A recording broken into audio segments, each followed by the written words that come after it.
we're going to review the photography session with Ponce. Okay. And discuss, then we're going to discuss which my lesson ties into the photography.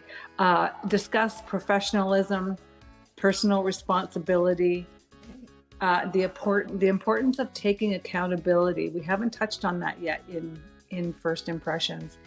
And then I want to talk about communication, specifically voice, speech, enthusiasm, because we did talk about a little bit of that in First Impressions, but we didn't get into sort of the nitty-gritty of voice, speech, and being enthusiastic. So that's what I want to do tonight.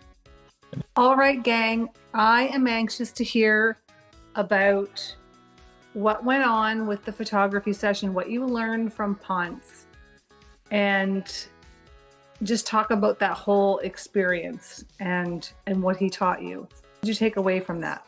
Who wants to go first? Chidima, go ahead. Chidima, go ahead, unmute yourself.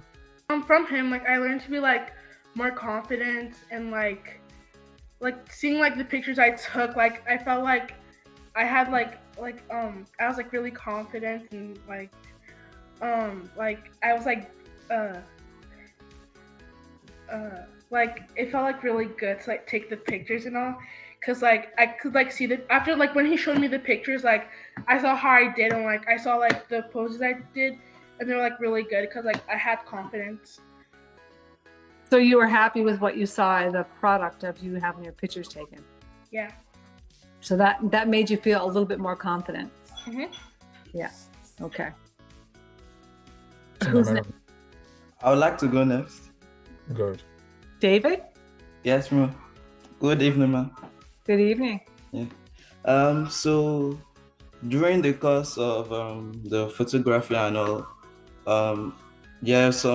he did a PowerPoint slide for us.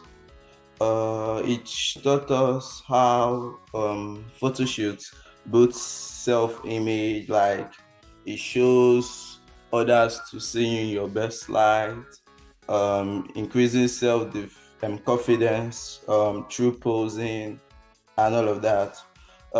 He also showed us that how to style ourselves to feel powerful, like knowing our color and body type, that we should embrace our imperfections. Like he said that instead of complaining about the imperfections, we should use that as a strategy to form our own our own signature pose. So then he also taught us how photo shoots develop your character. Like it breaks fear of being judged. It makes you develop awareness, your body awareness, by way of your surroundings, being poised, and it was a great experience for most of us. It sounds like you took a lot away from that. Yeah, you did. Yeah, you did. And did you like the pictures that you got as a result, David? I did. You did? Yeah. Amazing. I have a feeling that you're very photogenic. Am I right? Yeah. Yeah. Thank you. Well, I don't know. I haven't seen the pictures. I just know. I saw it. He was good. I think he would be photogenic. Yeah. Yeah. Thank you. Very good. Good. All right. Who wants to go next? Kaima. I would. Yeah. When he was talking earlier in the slideshow, when we were taking pictures one-on-one, he was talking a lot about being confident in what you're wearing, because when we first started off, the first few pictures we took, I was still a little bit like nervous and kind of hiding in my shell. But you can, like, he's not lying. You can really see the difference from when you're confident in yourself and when you're not. And I don't know, it's just something that it kind of opened my eyes, because I never really realized it like happened that much. But now I'm kind of more aware of it because of that, because he was talking about it a lot. Because he's like, if you're not confident in yourself, if you're not happy, if you're just not feeling it, it's going to reflect in your pictures. And it's So I went through and looked through a bunch of my old pictures after that too, and I'm like, it really, really shows. So now it's something I want to try and work on. But yeah. Yeah, having I mean, it's not always possible when modeling, but you're right. To wear clothes that make you on the outside reflect who you are on the inside makes you feel more confident and free to just be yourself. And that very much so comes across in pictures. Absolutely. Yeah. Because if you're wearing clothes that don't match your personality, then you're not quite sure how to act in front of the camera because you're not naturally aligned with just doing what feels comfortable in the clothes that you're in. So it's like a vicious cycle. You can't get a good picture if you don't feel confident and comfortable in front of the camera. Yeah. Very good. So the takeaways from that sounds like in real life, even when you're not in front of a camera with a photographer, in real life, it is important to dress in a manner that reflects you so that you can feel confident and comfortable, right? Sure. Yeah. Okay, who's next? Hi, Emmanuel. Yes, ma'am. Yes, hi, how are you? Fine, ma'am. Tell me about your experience with Ponce. He taught us that we should find our strength pose. Like the way we pose defines, like it reflects how we feel. Like it taught us that photo shoots are not just they don't just capture beauty. They reveal our inner strength, our uniqueness, and the boldness of how you want to be seen or how you are seen. He also taught us that anytime we are snapping pictures, always practice posture and facial expression. You can do it by ourselves, even while facing the mirror. You can practice facial expression. Find your strength side, which side that shows your beauty more or your uniqueness more. He also taught us to choose what amplifies our energy, because if you know what our strength is and we use it will bring out more beauty in us. And Good. it taught Thank you. us that we should just balance it. It's all about balance. Yeah, you did very well. That's what I mostly meant. Thank you. Very good. Excellent. So, Oshone, can you just say anything to us? I learned from last Saturday is that you should find your power pose and just witness what true beauty is really about. It's not about like on what's on the outside. It's on the inside that really matters. Yeah. And that can shine through when you stand a certain way. That's what he was trying to teach you. Yeah, your power pose. Yeah. Excellent. Did he have any suggestions for power poses, or did he ask you to try and come up with your own? I think one suggestion that he had for a power pose was like the S pose. Whenever you're like trying to snap a picture, that you should show your curves. Yeah. So never to be face on with the camera.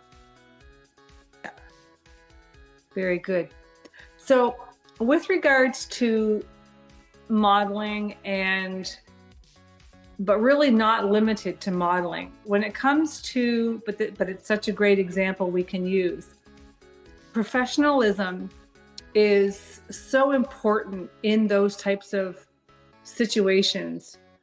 If you're modeling, if you're a model, if you are the photographer, if you are the stylist, if you are the makeup artist, if you are the hair stylist, in these types of collaborative relationships, in these types of artsy, community type of collaborations, which modeling very much is, I want you to really keep in mind how serious it is when you are disrespectful or you don't take it serious and you goof around, you waste people's time, which in some situations is wasted money. It's so important to know that word gets around those types of small communities really fast, and they just won't welcome you back again to be the photographer or the model or the stylist or the makeup person. Because, as I say, word gets around really fast. So when I owned L Models, and I used to work with modeling students all the time, this was one of the lessons that I used to teach, was how important it is to be professional and to be accountable for your behavior, and to be responsible. So those are three very big words: professional, responsible, and accountable. That's a trifecta. I have to come up with a good name for those three things, because, you know, oftentimes if you get a bad reputation from being late or being a diva or wasting somebody's time and money or disregarding something they've put a lot of work into, you'll pay the price, because they won't ask you back. They'll say, oh no, you know, Lorraine's always late. She's always gossiping about somebody, you know,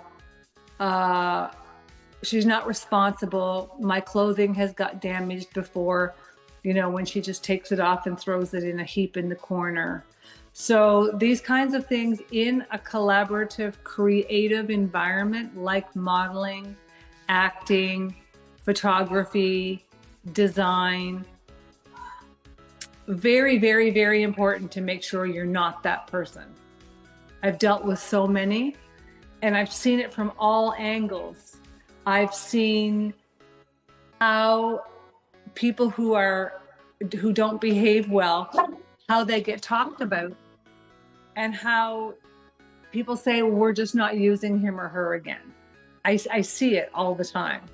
So I'm trying to help you understand, to have it at the forefront of your mind when you get invited to do something like model or act or sewing classes or hair and makeup, whatever the situation is. I want you to have it right here in the front of your mind that you have a personal responsibility to conduct yourself with the utmost professionalism, because you don't want your reputation to be damaged. And if we talk about St. John, it's a very small city, so you don't want people saying bad things about the way you conduct yourself. Does that make sense? Yeah, it's so important. Yes, ma'am. So important. Because like I say, word does travel fast. And, you know, and Christina and Rufina may laugh at this, but the designer types and the photographer types, they take it all really, really seriously. And they get their nose out of joint if people don't respect it. Just saying. You know, more so than somebody who works a 9-to-5 job and you were late meeting them for lunch. They don't care. They forget about that. They're still getting paid. When you start messing around with somebody who is putting everything they've got into something that they really love, and you just blow it off like it's no big deal, not cool. Yeah.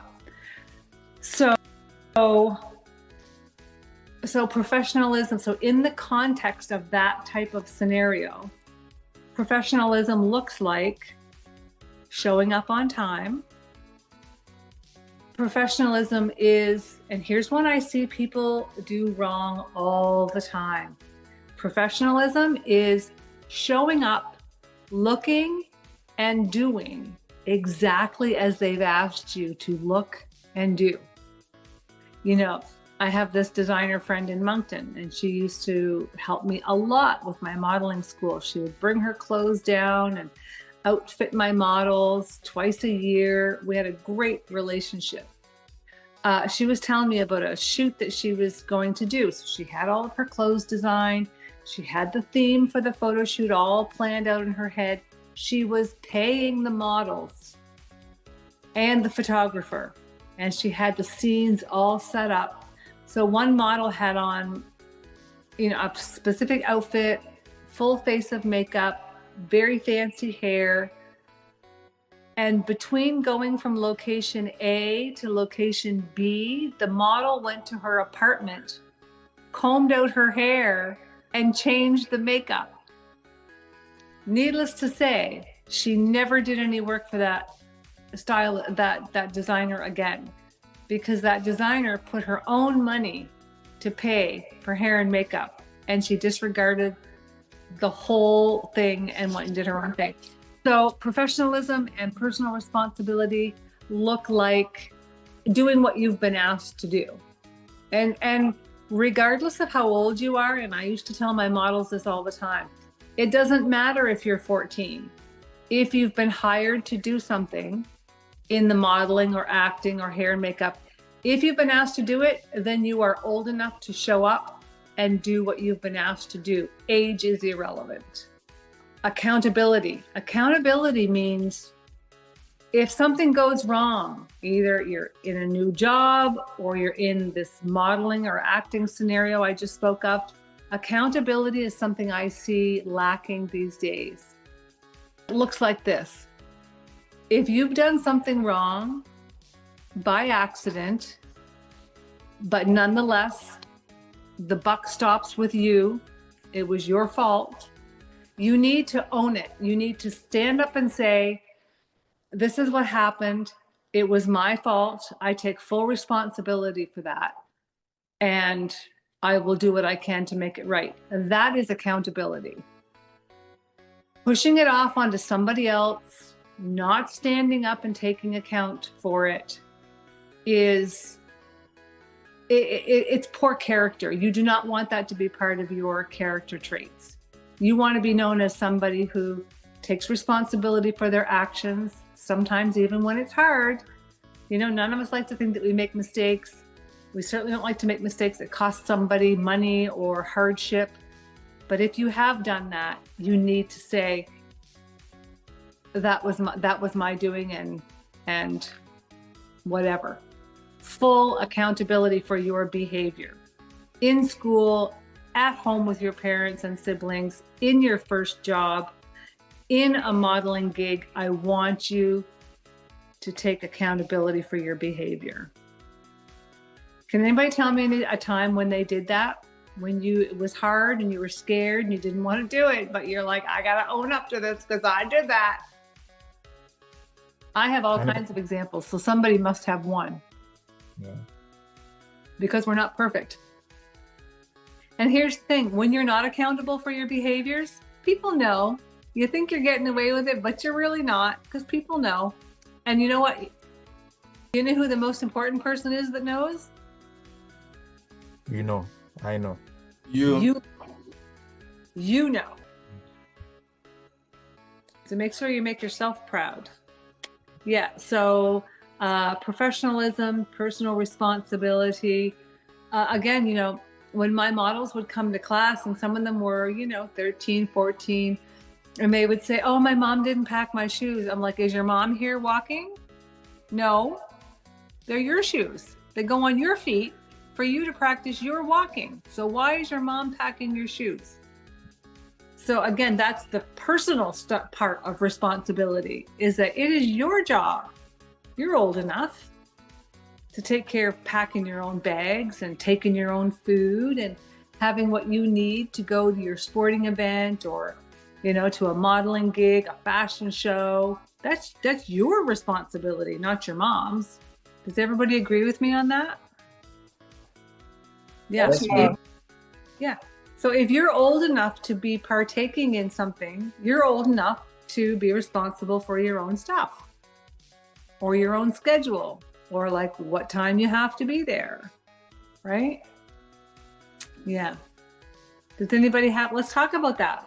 Do you have any examples of professionalism, personal accountability, responsibility?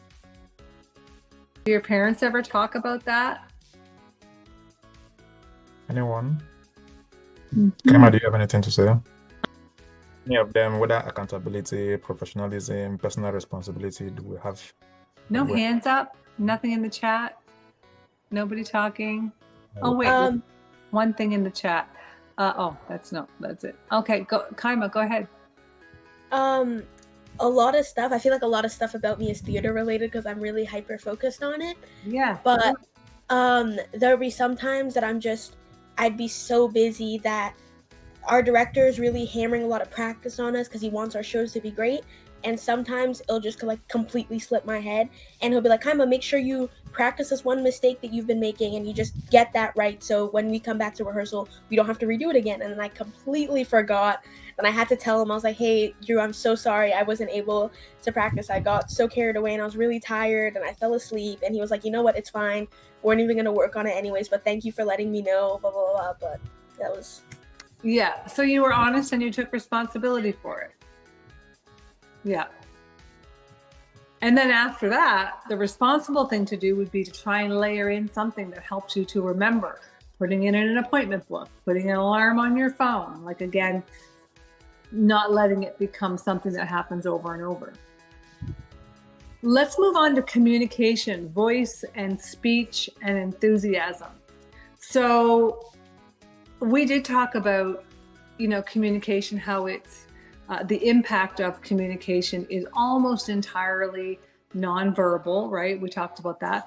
But for the 7% of the impact of your message that is verbal, it's really important for you to hammer home good speech. And that looks like saying your words really clearly. That looks like having a good volume to your voice, not too high, not too low. The pitch of your voice is very important. So a pitch would be if I'm like this and then I'm like, oh my gosh, and I'm way up here and then I'm like way down here and the pitch, right?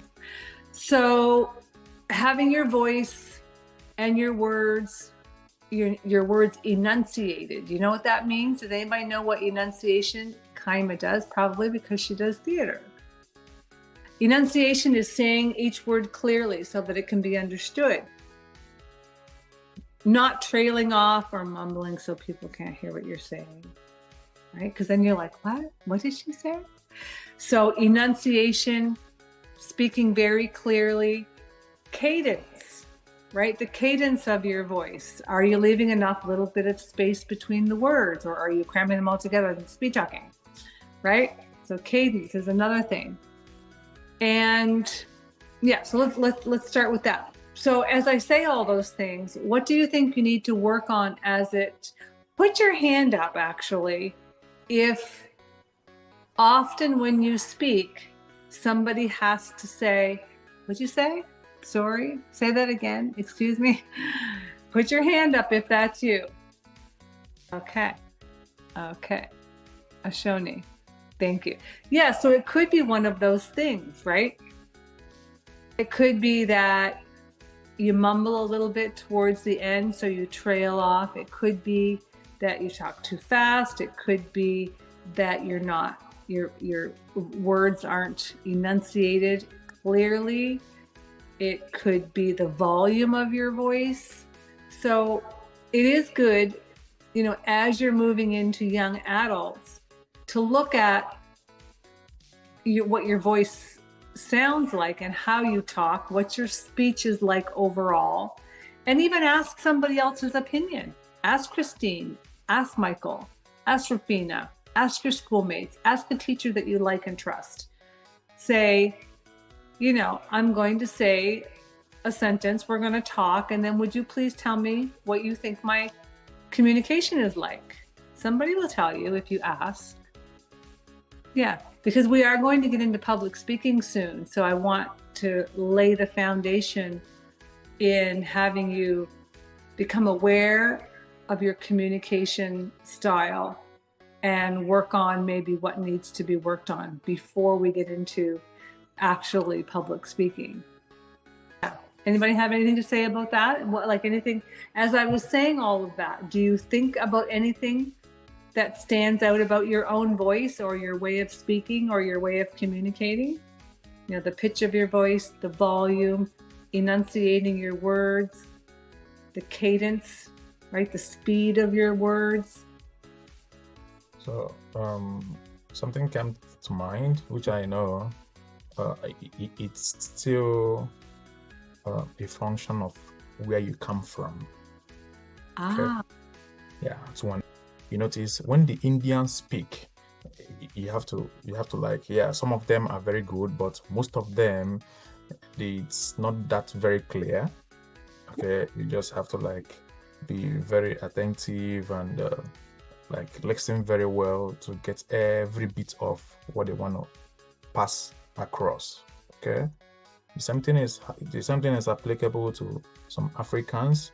You know, sometimes they will say that we speak very fast, that we should just calm down, like you said, not too fast, you know, not too slow. Okay, so it's a function of where you are coming from. Now, as a person, now we have to, like, we are in Canada, we have to learn, we have to get feedbacks, those feedbacks that we've actually gotten from whomsoever that we are sharing that with. We now learn, you know, we've gotten the feedback, we put it to practice, and like as day goes by, we become better. To get to a point that, oh, come on, we've actually gotten to a point whereby we are very clear with our words, with our understanding, with what we want to share, and well enunciated and well played out. Point well taken, Michael. So if you know, and again, asking somebody that you trust for their opinion could be very valuable, because, you know, if you are from another country where even though English may have been your language, but you're here in Canada and the dialect is different, the accent is different, you're unaware of it because that's what you grew up with, and that's, you've been around other people who sound just like you. A very thick accent that people in Canada aren't familiar with can make things difficult, right? It can be uncomfortable if people can't understand what you're saying and they don't feel comfortable to keep asking you to repeat yourself. Yes, Oshoni, go ahead. I've actually experienced that. When I first moved to Canada from England, people in Canada had different accents, like said things differently, so I just got confused. And I didn't really know what old Canada was. So when I was in school, I just saw everyone stand up for it. I was confused. Yeah, and that's a good point you just made. It's not just about the people who are, you know, from here not being able to understand you. It's about you not being able to understand us as well. Yes, exactly. So it does take some work and effort to get the language to a point that both sides can communicate easily with one another. And back to Michael's point, sometimes that might mean slowing everything down so that you know that your words are being understood, and vice versa. So that's the cadence part, is just remembering not to talk too fast so that you can give yourself a chance to be understood. Yeah, and that takes a little bit of practice as well. Because when we get nervous, the tendency is to do what? Talk really, really fast and get it over with and get out of there, and blah, blah, blah, right? That's the tendency, is when we get nervous, we talk fast. Yeah. Yeah, that's one of the first things we learn in public speaking is take a breath. And then when you think you're talking slow enough, slow it down even more. Yeah. So that's the same thing in having conversations, is just slow it down. Make sure that you're saying your words nice and crisp and clear, and that the volume is good so that people can hear you. And that makes a big difference. Now let's talk about enthusiasm. So enthusiasm would fall under your overall image. We've talked about so much. When I go back to 3 weeks ago and when we first started talking about first impressions, man, have we come a long way since then. So enthusiasm is one of those things that people like to be around people who are enthusiastic, right? Like, yeah, let's do that. Oh my gosh, I'm so excited. Are you? Rather than, all right, I'm here. What do you got? So I like to think about enthusiasm as being on the spectrum of our whole personality, right? So over here, this is Lorraine that's sitting at home, maybe with her kids, the bag of popcorn, watching TV, just totally being myself as my family knows me, right? Jammies on, no makeup, not really paying attention to how clearly I'm speaking, right? That's Lorraine over here. Now let's bring way over here, Lorraine, who goes out to speak to the participants of Empowered Strides. That Lorraine is on. That Lorraine is enthusiastic. That Lorraine has put some thought into what she's going to say, how she's going to say it, how long she's going to say it for, right? And be uplifting and energetic and inspiring. That's the enthusiastic Lorraine. Still the same Lorraine. I'm not faking it. I'm not being disingenuous. That's just the other end of my personality. Does that make sense? So sometimes, even when you don't feel like it, sometimes when you want to be couch potato Lorraine with a bag of popcorn with your kids, sometimes you gotta pull your socks up and you gotta be enthusiastic and energetic, high energy, exciting, right? Doesn't mean you're being fake. It means that is the other end of your personality. This, I've learned, can also be a bit of a cultural thing. And Michael, you feel free to jump in anytime. But, you know, back in 2017, when I did a business plan for doing this kind of teaching that we're doing right now. And so I did a lot of interviews with people from different cultures to get a real good understanding of the traits, the states, the personalities, the upbringing, the ways of thinking of people from Nigeria, Asia, Middle Eastern countries. So I put in some time. And what I've realized is that sense of enthusiasm, outward enthusiasm, is something that is not shown in some cultures like it is North American culture. So in that regard, it's even more important that if you know you don't exude outward enthusiasm, you need to work on that a little bit, because there are some scenarios, some situations that a person from North America would expect you to act enthusiastically. Yeah. I'm not sure if I said this to Christina, who I said this to one time, but I was like, I remember being in a room and there was a group photo being taken, and it was mostly people from Nigeria in the picture. And I knew that it was a happy, fun, lighthearted reason that we were gathering. But in the picture, everybody was like, I was like, what is going on? Because it went from happy, having a good time. Okay, let's get a group photo.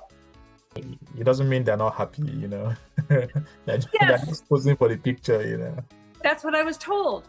But to my point, the impression would be, who forced them to be there? You know?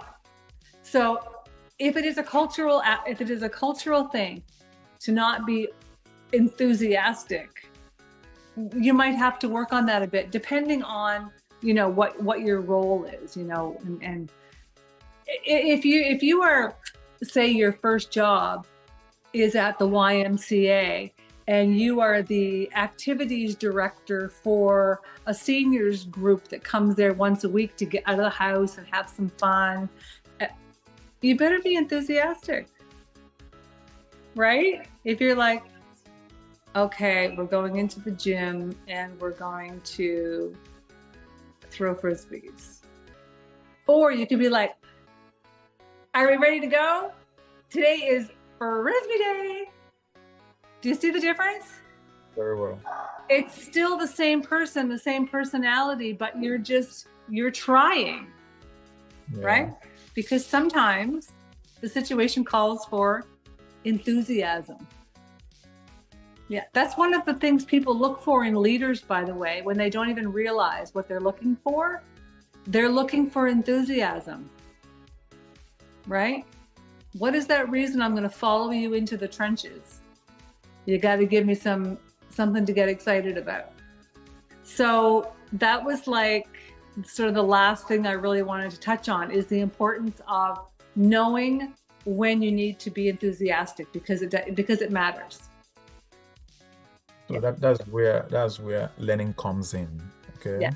Yeah, learning comes, because when you said that every of them, they are a bit enthusiastic before the picture, but when they want to pose for the picture, everybody was like, that's enthusiastic, but I feel they're a bit reserved, like, oh, come on, the picture we are being taught, we grew up from a place whereby we let me say reserved, you know, for us to be reserved, it has to show.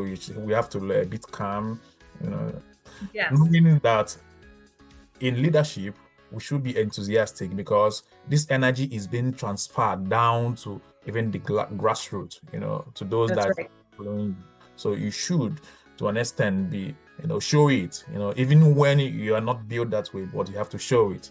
Okay, so what comes in here is we have to acknowledge that we have to be enthusiastic, you know, then we have to like start correcting ourselves. That's the learning process, and at the end of the day, we're all good. You know? Yeah. Thank you so much. Okay. So go ahead, Christine. I just wanted to add something. So I'm glad that you're raising this, because these are some of the reasons why this program was created, exactly, just so that our participants, our youth, can go out there and be very intentional about everything that they do. Just like you heard Kaima, she mentioned that before she took last week's course with Ponce, or after she took the course, she had to go compare past pictures, and she saw the difference. So the idea is, going forward, what would each one do differently to measure their growth, or to get the kind of like measure the outcome or the success of the program. So, and that's why when they get all of this information, when they go back to school resumes in September, they're going to be completely different sets of youth. And I'm sure their friends would notice the difference when they return to school. And then hopefully they can share some of their learning with them. And that's what leadership is all about. It's not just until you have a title, but as long as you have the power to influence others, to do something you want them to do, not force them to do. They follow you willingly because they love the enthusiasm, they love your leadership style, they love the aura around you. But you can't have all of this charisma and aura if you don't have the right skills. And that comes, and Lorraine also touched on communication as well. So it all comes together. But it's not enough for us to share this information, but like, what are you going to do with it after now? So thank you for raising those very important topics. Yeah, no, you're welcome. You know, I was a fitness instructor for 25 years. And, you know, 25 years is a long time. And I taught many classes a week. So it was literally my job to motivate and inspire people, because not everybody likes to exercise. Not sure if you've heard or not. There were some times that I didn't even want to be there, let alone be the one who had to be enthusiastic and energetic. But once I was there, I was on, because it was my job. I wanted to be Couch Potato Lorraine sitting home with popcorn, but I had to be enthusiastic, excited, energized Lorraine, because it was my job. I was being paid to do it, and people were coming there to have me do it. So if you look at it that way, it is kind of, you see it as a duty, a responsibility, because you remember way back when we talked about etiquette and that it's all about how you make other people feel. Well, that's where enthusiasm comes in. Enthusiasm falls under that bucket of how you make people feel, and how you enter a room or how you enter a conversation. And when you do it with enthusiasm and a sense of humor and energy, you change how people feel. Very well. Yeah. And finally, what I will say is, back to what Christine was getting at, is you all get to be the architect of how people see you. No one else is in charge of how that goes except you. And in this 8 weeks, you are being given every single tool to design the kind of person you want to be, to design the way other people see you. You will have every tool to do that. So it's, what are you going to do with it? Very well. Well spoken. And it's gonna be a very good 8 weeks for them. Like the key performance indicators is gonna be very obvious.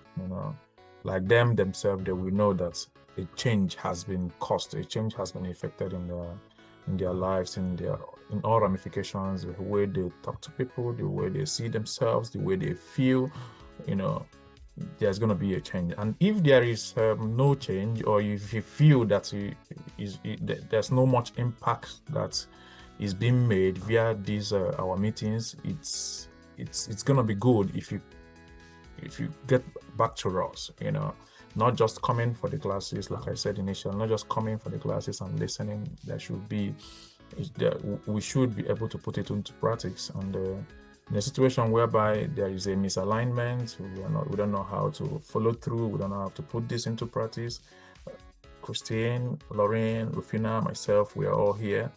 You can always reach out to us, and we make, at the end of the day, the goal of all these meetings must be accomplished, and we're always here to like help us out and to become a better version of ourselves, because everything we are doing here is just for us to be better. That changes what we are causing now, and the after effect is we're actually looking at us being the best version of ourselves at the end of these very 8 weeks. Sharon, maybe you can actually, exactly. Sharon she joined after others did, so maybe she has something to share. I think I've really liked everything. The first class I joined was the one with Lorraine. I liked the whole walk-in and stairs and doors and everything.